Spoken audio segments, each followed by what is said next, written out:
Since Repair Clinic encourages you to perform this repair safely, a warning icon will appear when you should use caution. To replace a rear roller on this GE refrigerator, you will need a small flathead screwdriver and needle nose pliers. Before you begin the procedure, unplug the appliance's power cord. Have an assistant help you to move the refrigerator away from the wall, and lift up the side of the appliance you're replacing the roller on and support it.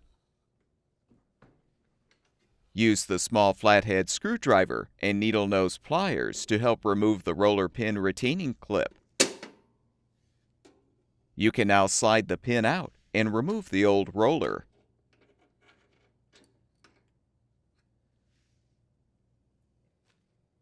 To install the new rear roller, align the roller in the frame, slide in the pin, and snap the retaining clip into the groove in the pin to secure.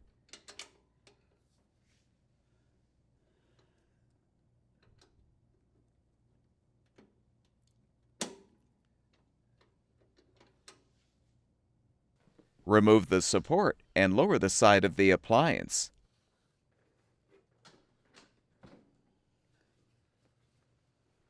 Move the appliance back against the wall.